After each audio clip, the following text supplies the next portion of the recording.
All right. 11.3 is conditional probability in events involving the word and. So 11.2, we did not and or, and we saw how that correlated with the complement of a set and then the intersection, or the union of a set. And so today we're going to be dealing specifically with and we're going to see that that correlates to the intersection of our sets. And so that way we kind of covered all of the different operations with sets. So conditional probability relies upon another event having happened or currently happening or will happen before the event that we are taking the probability actually happens. So our event is conditional on another event having happened. And so we can't look at the probability of our event without also examining that this other event has already occurred. Okay? And so that's what conditional probability is. So the probability that event B has happened, computed on the assumption that event A has already happened, is known as the conditional probability of B given A. So the first one is what we're actually trying to find the probability of, and we are assuming, or we are given, that A has already occurred. So it's kind of written backwards, and but we're looking for the probability that B happens having assumed or given that A has already occurred. And this is kind of how it's laid out, or what it looks like, is this B bar A.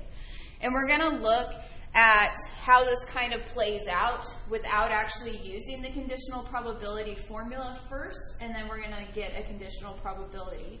Because you can, just like with the not and or, there was a couple different ways we could examine those problems. The same thing is true here with and or with conditional probability.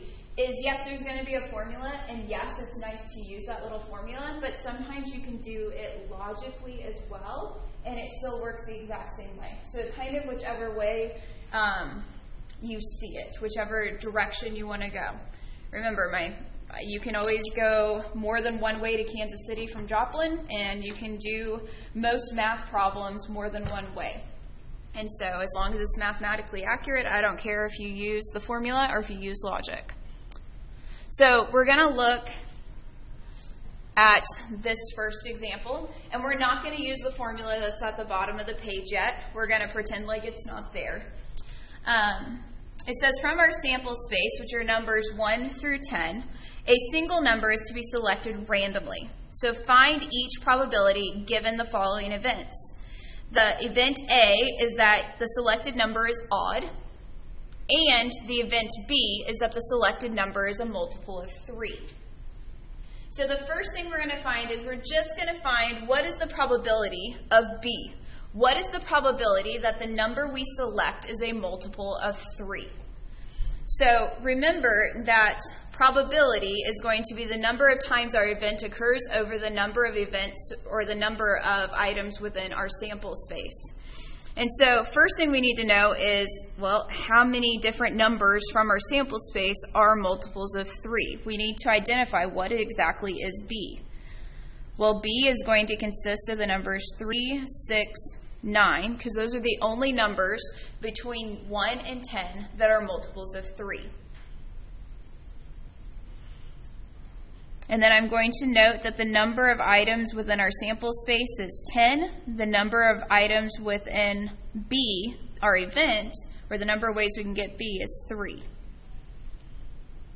So the probability of B is going to be the number of B over the number of S. So that'll be 3 out of 10. Our probability of pulling a number that is a multiple of 3 is 3 out of 10, or about. So this is from previous sections. This is nothing new.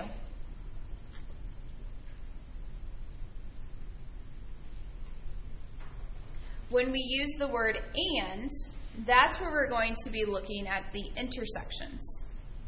So the probability that A and B, so the probability that the number we select is odd and that it is a multiple of 3.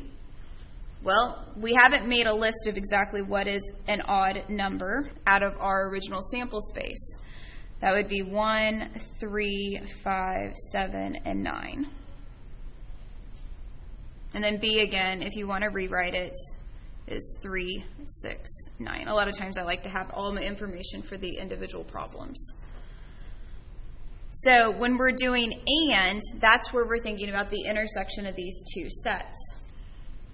So that would be A intersect B. So what does set A and set B have in common? Well, they both have a 3 and they both have a 9. Those are the only two elements that are in both set A and set B. So when I think about the probability of getting this intersection, which is A intersect B, that's A and B, it'll be the number of times we can get A intersect B, or the number of elements within that set, over the number in our sample space. Well, there's only 2 elements in the intersection out of 10 in our sample space, which simplifies down to 1/5. There's a 1/5 chance that if I pull a random number from 1 to 10, I'm going to pick an odd number that is a multiple of 3.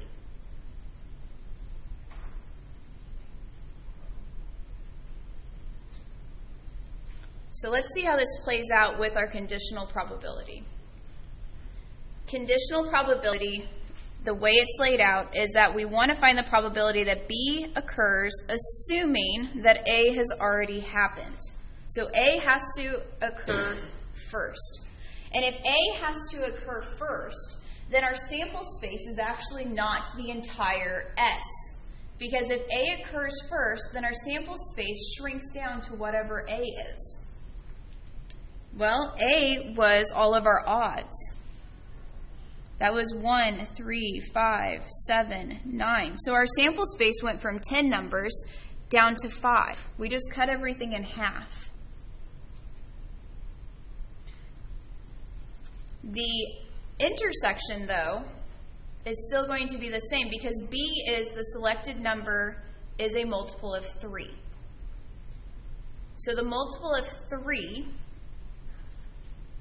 assuming that A has already happened, we're still finding that intersection. We're still finding A intersect B, which is 3 and 9. But what's different about this one is that our original starting sample space was A, not S. So when I look at the probability that B occurs, having assumed that A happens first, I'm looking at the number of times that we're going to get that intersection happening over the number of elements that were in A. Not out of the S. I'm looking at it out of A because A has to occur first, and when A occurs, it shrinks our sample space. And because it shrinks our sample space, it actually increases our odds of pulling out that multiple of 3. We kind of just doubled our odds because we went from 1/5 of a chance if we pull out of all 10 to 2/5 of a chance if we pull out of just the odds. And so that's what changes when we think about conditional versus just looking at the intersection of 2 different sets. Our sample space shrinks, and thus our odds increase. And what we just did right here was we came up with the conditional probability formula. The conditional probability formula is where you're going to look at the intersection of your 2 sets and find the probability of it, and then you're going to put that over the probability of your A. So it's the probability that A and B happens over the probability of A itself. So the nice thing here is whatever set is listed second, that's going to be what goes to the bottom. That's the probability that goes to the bottom. Whatever one is listed second, you're looking at that probability. That's what you're going to divide by as we work through these.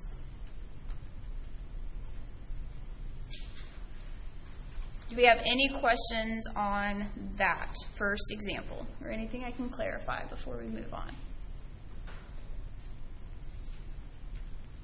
Okay. Let's flip over.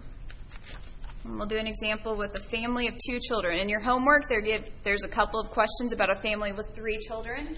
So it's very similar to this one. It says, given a family with 2 children, find the probability of each of the events. Assume that boys and girls are equally likely to have occurred. So both are girls, given that at least one is a girl. Or both are girls, given that the older child is a girl. Okay, so the first thing I'm going to do is I'm going to examine my total sample space. Because if there's 2 children, there's only going to be 4 possibilities for what these children could be. So my sample space can look like I could have girl, girl, I could have girl, boy, I could have boy, girl, or I could have boy, boy. Those are literally my only options for these children, based on the information that I'm given that they can either be boys or girls. So that's my sample space. My A up here says both are girls. So event A would be if I only have girl, girl. Event B will be if my oldest child is a girl. That can happen when I get girl, girl, girl, boy. Oh, I did that backwards. Sorry, B is given, so here's A is both girls. B is at least one is a girl. It doesn't matter which order the girl comes. Or C is when the oldest is a girl. And that'll be girl, girl, girl, boy. Really, you can label them however you want. But this is the order I went in, and so then my conditional probability will match up. Because those are the 3 different things we kind of have to look at. So I'll put C there. So total in our sample space, there's only 4 items. So the N of S is 4. So what would you say is the probability for A? How do I get girl, girl? What's the probability of having 2 girls based on this sample space?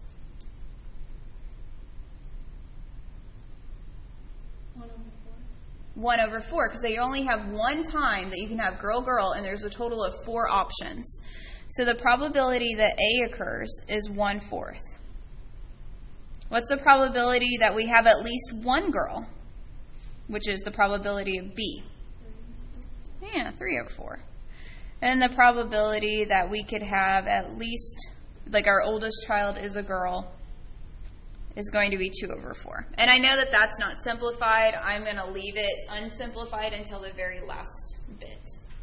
It makes my life a little bit easier. So if I'm looking at A, it says both are girls, given that at least 1 is a girl.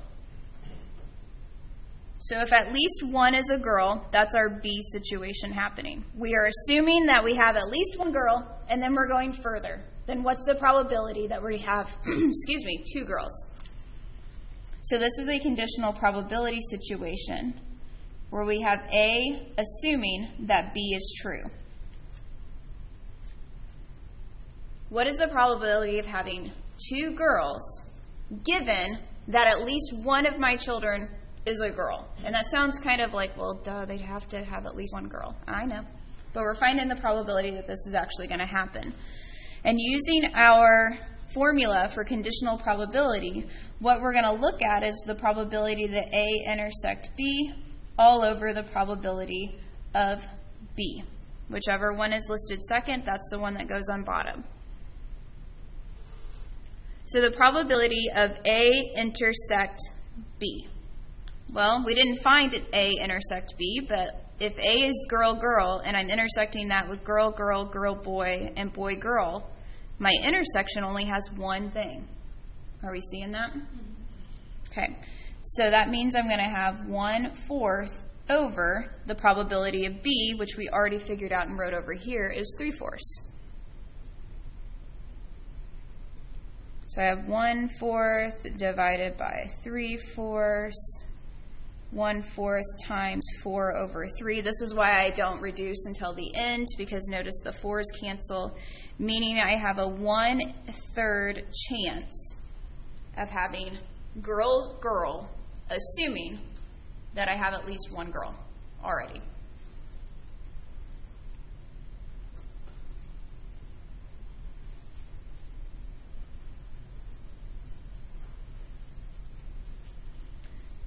For B, I want to know what is the probability that both are girls. Okay, so that's still my event A.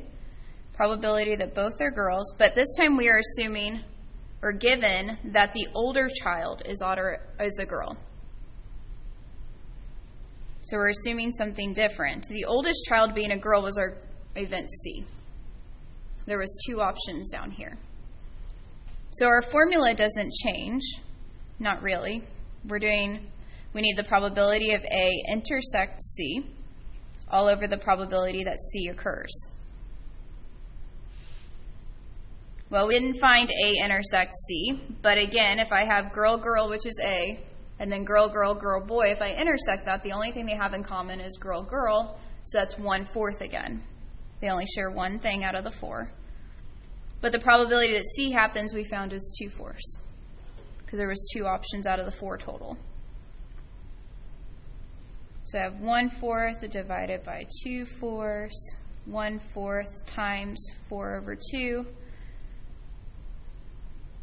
which means I have a 1/2 chance that both are girls, given that the older child is already a girl. And that should hopefully make sense, because if my oldest child is already a girl, my second child can either be a girl or a boy. That's it. There's only 2 options.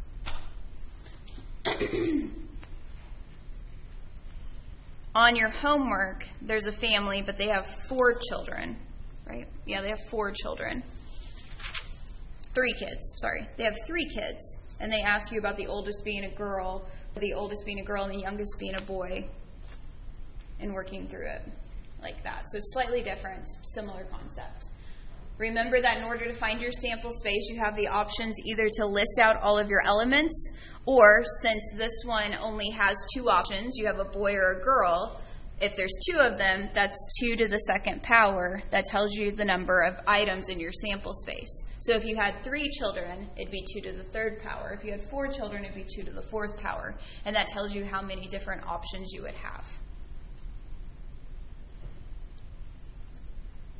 Are there any questions or clarifications that we can make on this before we throw in independent events?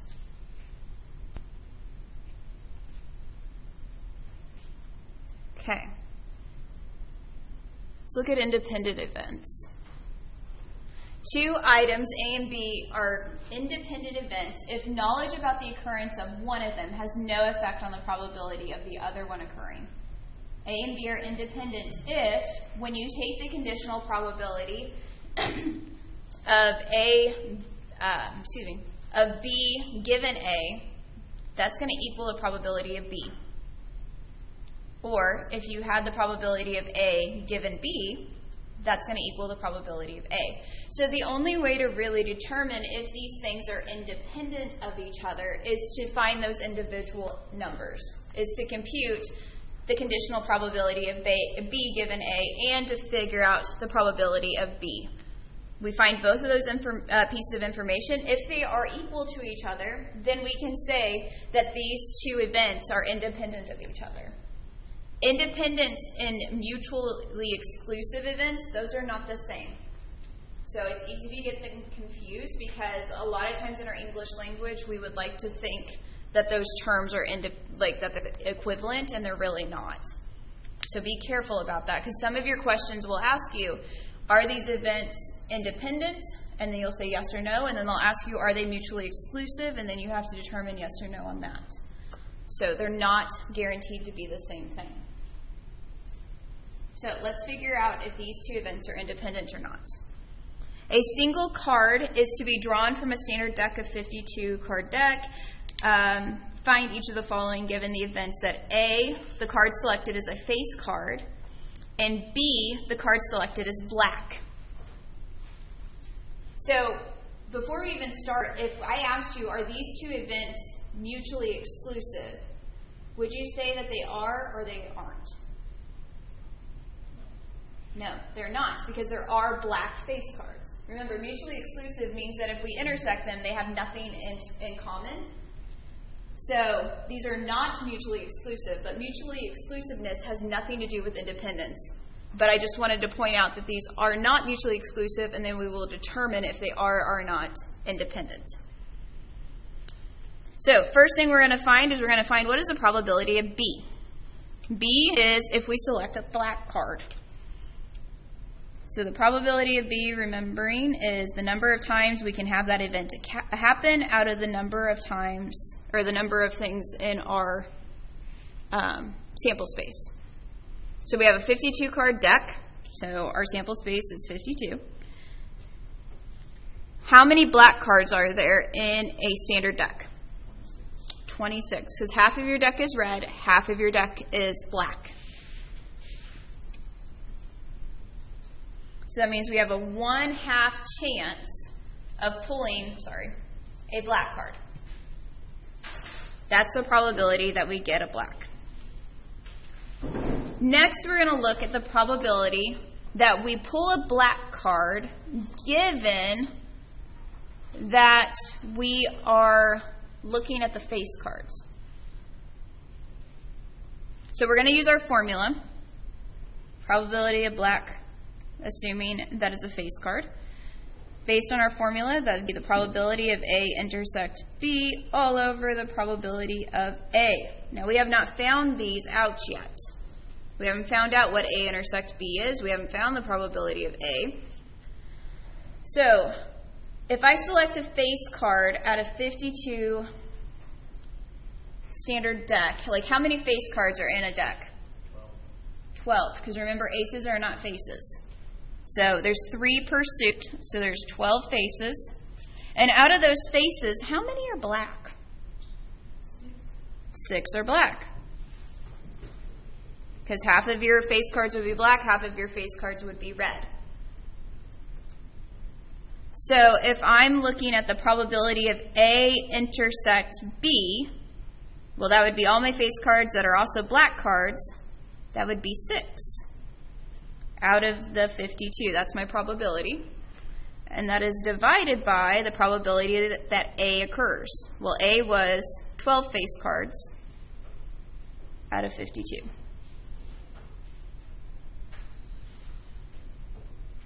So that's 6 out of 52 divided by 12 out of 52.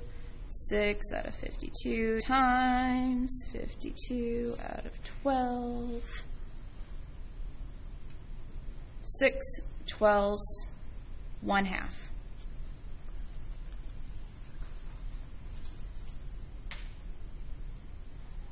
Since the probability of B equals the probability of B assuming A has already occurred, then A and B are independent of each other. So since the probability of B equals the probability of B assuming A has already occurred, the events A and B are independent.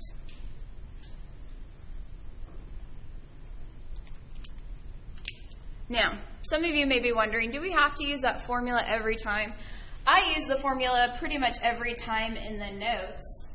But if you remember the way I explained it on our first example before the formula, when we are assuming that A has happened first, remember that shrinks our sample space.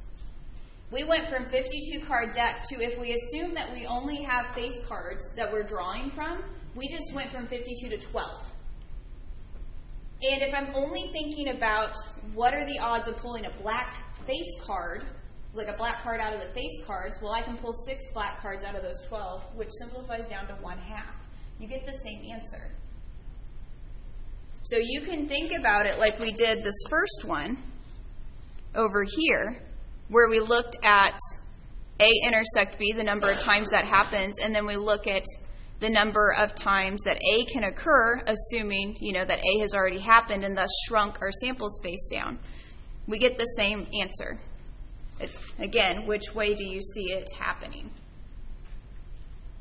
If we would have gotten the probability of B equals 1/4 and the probability of B choosing A is 1/2 and they weren't equal to each other, then we would say they are not independent of each other.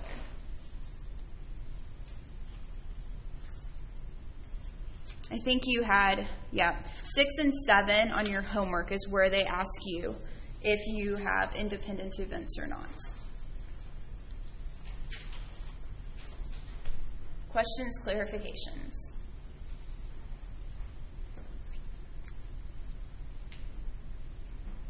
Okay. Let's flip over and look at the multiplication rule of probability for the events A and B. There's two different ones, but really they're the exact same. Bless you.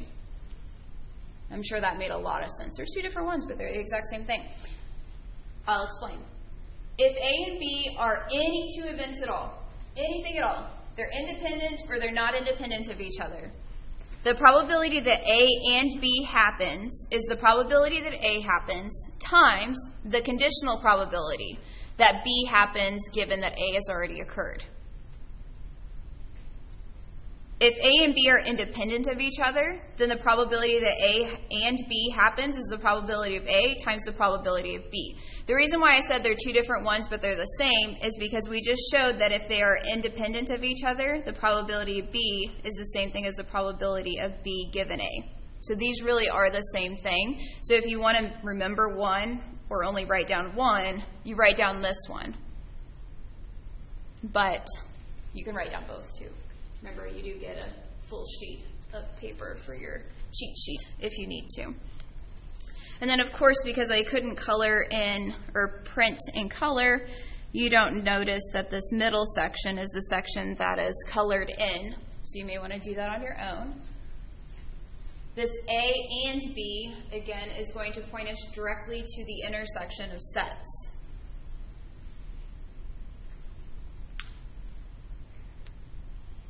Now, for this next example, you have an example very similar to this in your homework. And I'm going to, which way am I going to show you? I can show you both.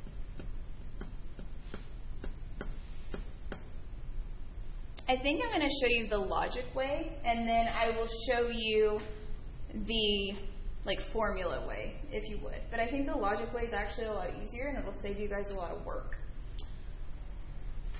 So, each year, Jackie adds to her book collection a number of new publications that she believes will be of lasting value and interest. None of that matters. She has categorized each of her 20 acquisitions for 2019 as hardcover or paperback, and then as fiction or nonfiction. So she's got all these different subcategories for the books that she purchased. And then they give you this wonderful table where it shows you that for hardcovers, she has a total of 8. For paperback, she has a total of 12. For fiction, she's got a total of 11. Nonfiction, she's got a total of 9. Again, no matter which way you slice it, she only bought 20 new books. That's the grand total. Because some of these books are fiction and hardback, and nonfiction and paperback. So if Jackie randomly chooses one of her 20 books, find the probability that it will be one of the following things that happens. So if I'm thinking about the probability that Jackie is going to pull a hardcover book, then what I'm really doing is I'm looking at, okay, probability of a hardcover book. It's 8 out of 20. Yeah, because she has a total of 8 hardcover books. She only has 20 total. That'll be 8 out of 20. We need to simplify it. Both of those share a 4 in common, which gives me 2 out of 5. We're still using the formula for a probability in that. We're just kind of using a little bit more logic to address it, because probability is the number of times our event happens over the number of things in our sample space. Well, to get a hardcover happens 8 times out of the number of books possible, which is 20. Now, the next one, though, is conditional. What is the probability that we pull a fiction book given that it's a hardcover. So this would look like P of fiction book given that it's a hardcover. This is a conditional. So we could use our conditional probability formula. Or if I know that I'm only looking at my hardcovers, that's just this top row. There's a total of 8 hardcovers. So what's the probability that I'm going to pull a fiction out of those 8? 3. There's 3 fictional hardcovers out of a total of 8 hardcovers. Boom. Done. So when they give you the table, it actually really simplifies your life. And again, I'm going to show you the longer form here in just a second. But I like that way a lot better. Now over here, if we have a hardcover and it's a fiction, that's a little bit different. Hardcover and a fiction, we're not limiting first and then looking. So if I look just at the table as a whole, hardcover and fiction, the intersection there is 3. But it's not 3 out of 8 this time because we didn't limit our sample space. So the probability that it's a hardcover and fictional is going to be 3 out of 20.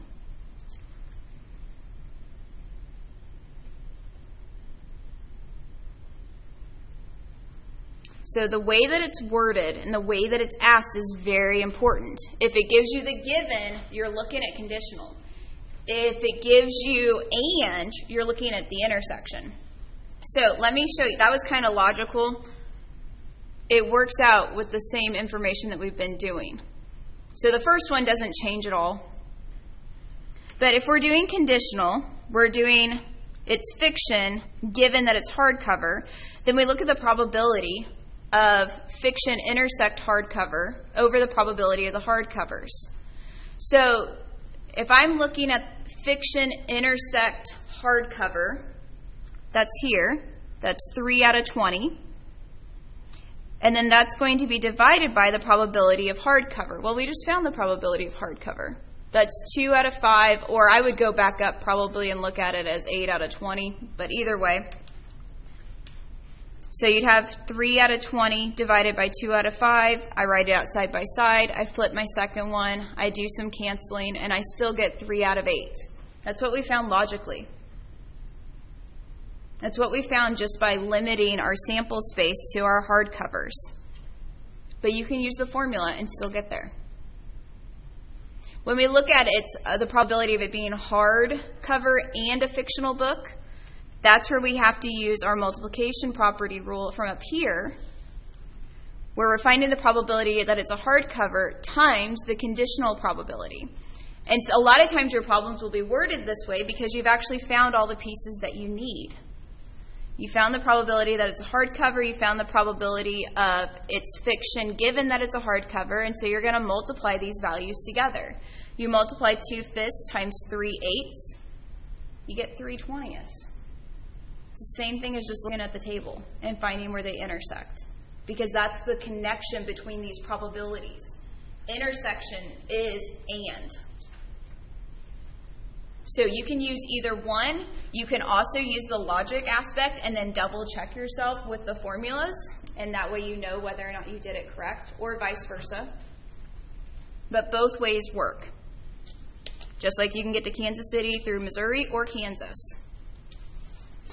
Lots of different ways to achieve the same thing.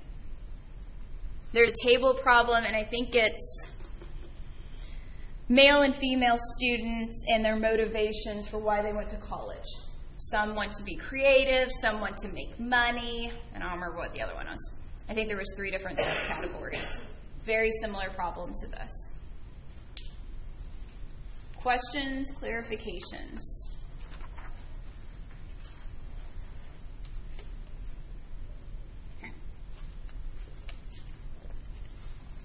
And let's flip it over. Do some more. I tried to pick problems for the notes that were very similar to the problems in the homework. You will have a planet problem as well.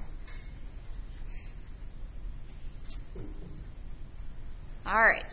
Table 7, which is this nice long table right here, lists all 8 planets, sorry, Pluto, all 8 planets in our solar system together with their mean differences from the sun. So mean is average in millions of kilometers. Carrie must choose 2 distinct planets to cover for her astronomy report. Right there is pretty important. Distinct. That means she can't pick the same planet twice. So if she selects randomly, find the probability that the first one selected is closer to the sun than is Mars, and the second planet is closer to the sun than is Saturn. So the first planet's got to be closer than Mars, the second planet's got to be closer than Saturn. So A, closer than Mars.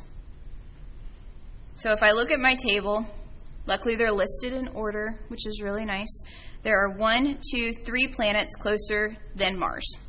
So the number of items in A is 3. I'm just kind of making some notes.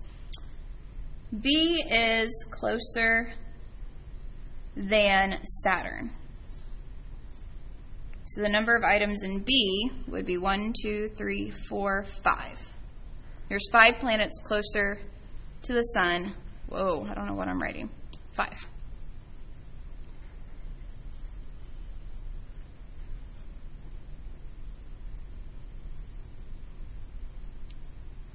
So I'm going to kind of go through the exact same steps that we just did on the last one, where we find the probability that A occurs, then we find the conditional probability, and then we're going to find the AND probability.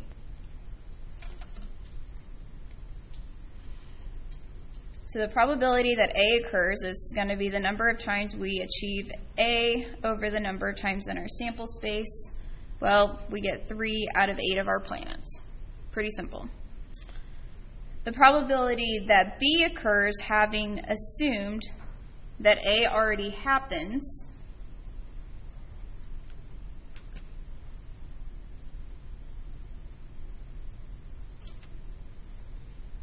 actually, I don't like the way I wrote that. Let me think about that for a second. It is 4 out of 7. Can you explain why it's 4 out of 7?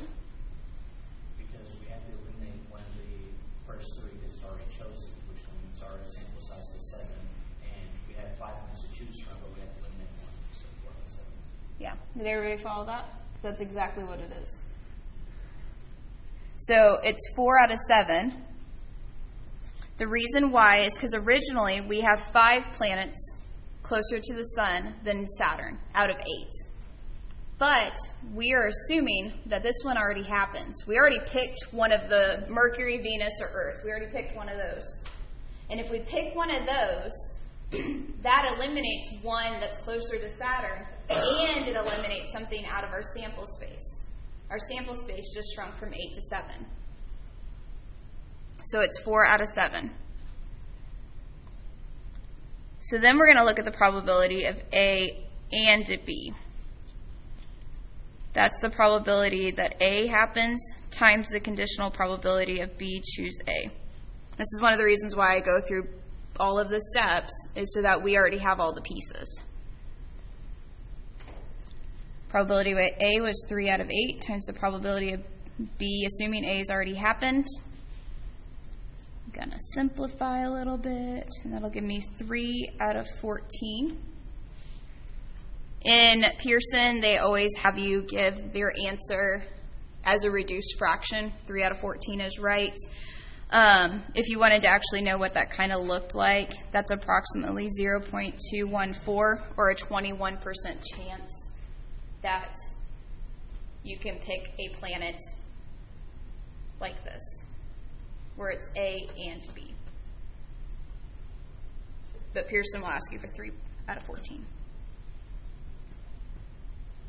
So we're going to use the same table. Obviously, it's a little bit less work if I only gave you that much room to write it. It says Carrie must again select 2 planets, but this time one is for an oral report and the other is for a written report, and they need not be distinct. That means she could do the same planet for both her oral report and her written report. Again, find the probability if she selects randomly. The first one is closer to Mars and the Sun, or excuse me, closer than Mars, and the second one is closer than Saturn. So the first one, with them being distinct, that was any old event. Now that, with them being distinct. Now that they're not distinct, we can use our other formula for the and, where it's just simply the probability that A happens times the probability that B happens. There's no shrinkage of our sample space because we could use Earth for my oral report and we could use Earth for my written report. And so I can pick that same planet, which means nothing is going to shrink. So the probability that my planet is closer than Mars is 3 out of 8. And the probability that my planet is closer than Saturn is 5 out of 8. So the probability that it's and will be 15 out of 64.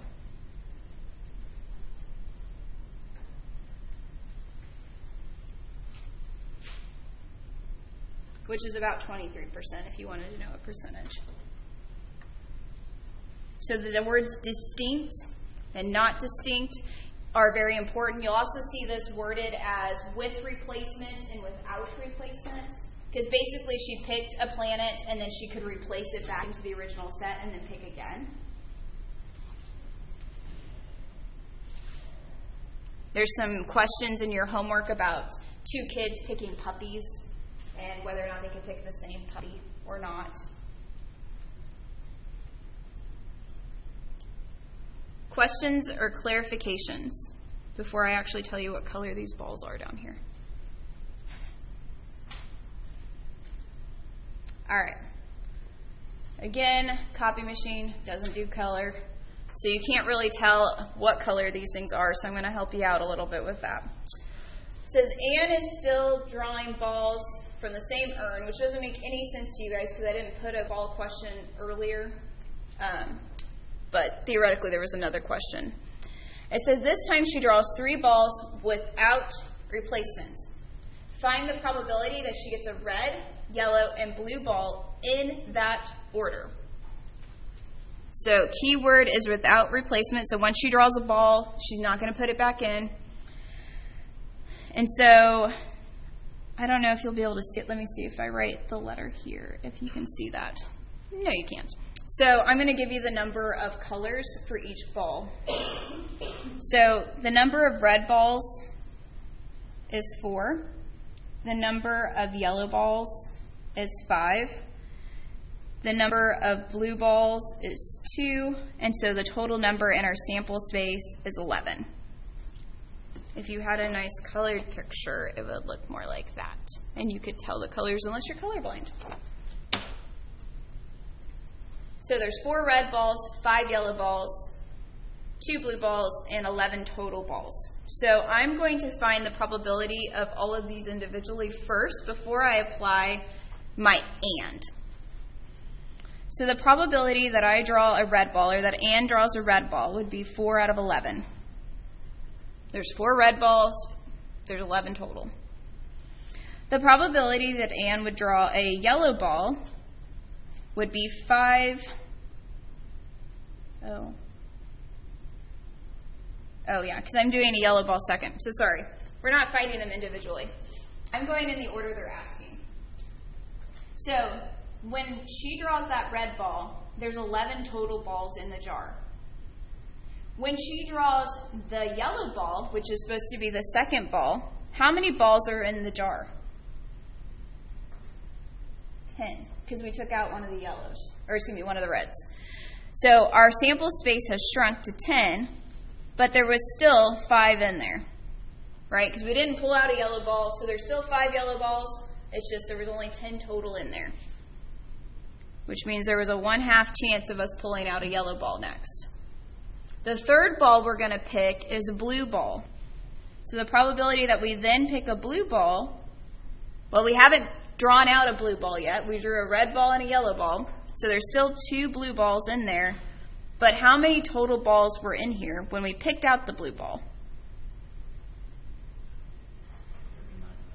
there would be 9 because we took out a red, we took out a yellow, so we would have 9 total in there. So why did I find all of these out over here? These are all individual. Well, because I want to know what is the probability that I draw a red ball first, and then a yellow ball second, and a blue ball third. Those are kind of just my little cheat indicators of what's happening. Well, that would be 4/11 by 1/2 by 2/9. You multiply all of the probabilities together. We've done this before in other sections. It's just each time this time that we pulled something out, our sample space shrunk just a little bit. So the 2's would cancel, so I'd be left with 4/99. And if you want to know what that is, that's about a 4% chance that I could randomly select a red ball, a yellow ball, and a blue ball out of this original container in that specific order with no replacement.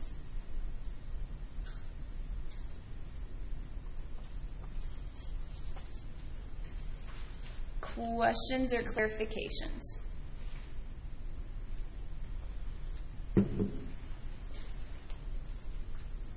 All right, let's flip it. We got 2 problems left. And this next one is where we get to see it actually asking us, are these independent? Are these mutually exclusive? So it says a single card is drawn from a standard deck. Let B denote the event that the card is black. Let D denote the event that the card is a diamond. And are the events B and D independent? Are the events B and D mutually exclusive? So remember, if you're independent, then that means that the probability that you pull a diamond is going to equal the probability that you pulled a black card after you've pulled a diamond. Or excuse me, a diamond after you pulled black. Because that's the order they've listed them in. So let's look at all this information. The number of black cards in a deck are 26. The number of diamond cards in a deck are how many?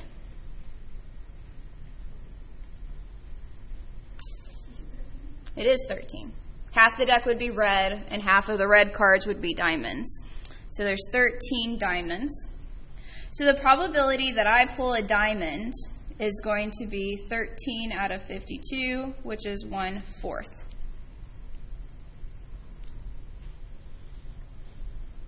The probability that I pull a diamond, given that black cards are already pulled,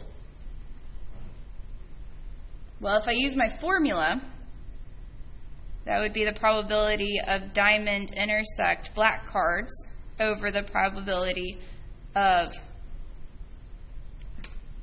my diamonds. Did I write that backwards?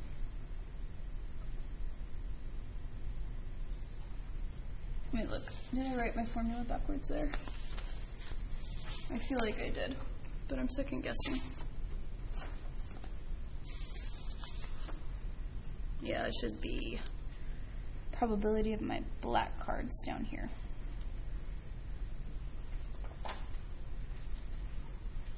Oh, the probability of pulling a black card would be 26 over 52, which is 1/2. Well, what is the intersection of diamonds and black cards? How many cards in a deck are both black and diamond? There is none, right? So we're going to have 0 over the probability that we drew a black card, which is 1/2. Nothing, I mean, that doesn't really matter at that point, because when you have 0 on top, you find that that's a 0. But if these are independent of each other, then the probability that we pull a black card has to equal the probability that we can pull a diamond given that it's a black card. But these are not equal because we had probability of black cards 1/2, but that doesn't equal 0, which is the probability of pulling a diamond after we've shrunk our set down to black cards. So these are not independent of each other.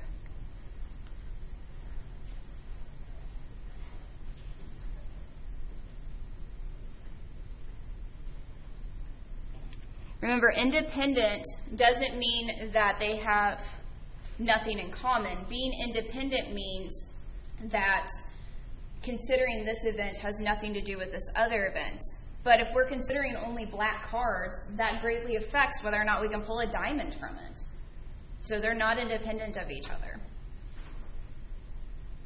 Mutually exclusive is where we're just looking at the intersection. We're looking at the intersection of black cards and diamond cards, and you guys already told me there's nothing in there. And when there's nothing in there, they are mutually exclusive.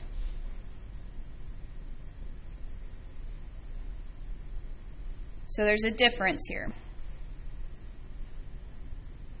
And like I said, you have 2 questions in your homework that ask you about ask you about independence. It's number 6 and 7. But for those, you actually don't have to calculate anything. It'll be more logic-based.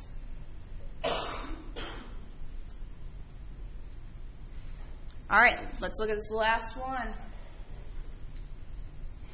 If 5 cards are drawn without replacement from a standard deck of 52 cards, find the probability that they are all hearts. So I'm going to do it first like we did the planet one. And then I'm going to show you how we would have done this one in Chapter 10. Because really, Chapter 11 and Chapter 10, we're examining a lot of the same problems just from a slightly different perspective. And we're solving a lot of the same problems just using different tools. And so we can actually solve this using the Chapter 10 stuff that we've already learned. But I'll do that second. First thing I'm going to note is that the number of hearts within a deck, there's 13 of those. Just to get that kind of out of the way.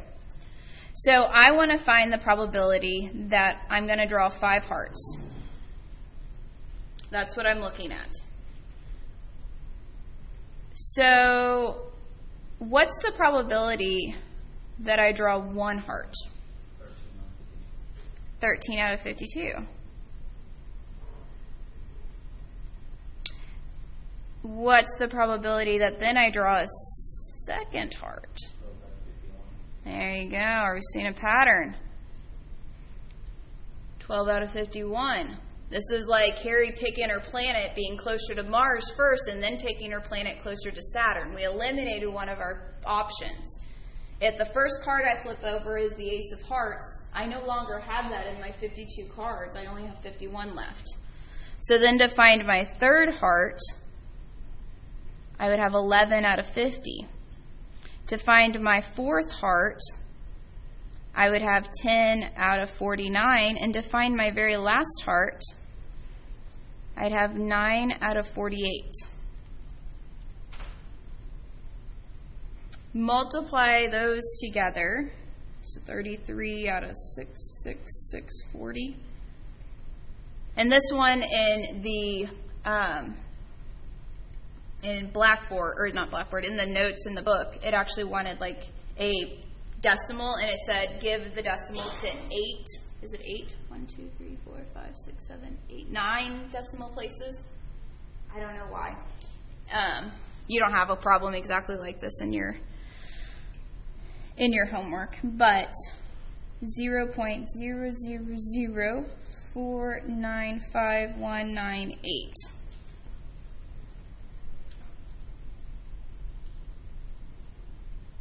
This is the probability that you would get a flush hand in poker if you were just dealt it, because a flush means they're all of the same suit.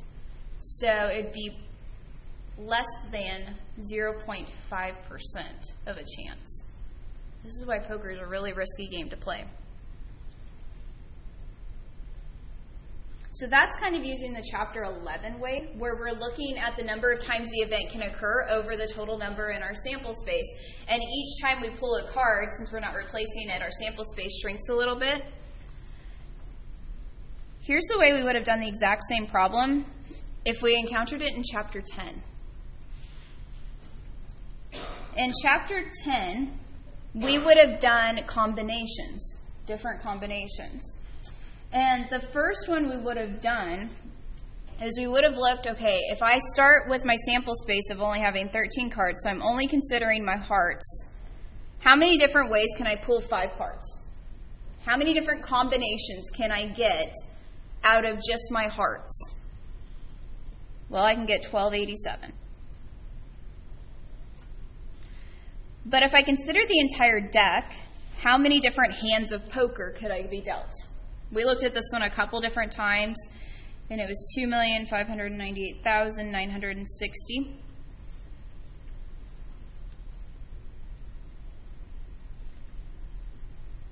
Well, probability that we are going to have 5 hearts will be the number of combinations we can get just from the hearts divided by the total number of combinations. It would be the 1287 divided by the 2598960. And you know what that is? 0.000495198. The exact same thing we got up here. So the combinations that we learned back in chapter 10 are very equivalent to what we're doing here with our probability. Honestly, I think it's a little bit more logical to do it this way. But it's nice to know that even some of the problems back in chapter 10 can be approached using the probability stance.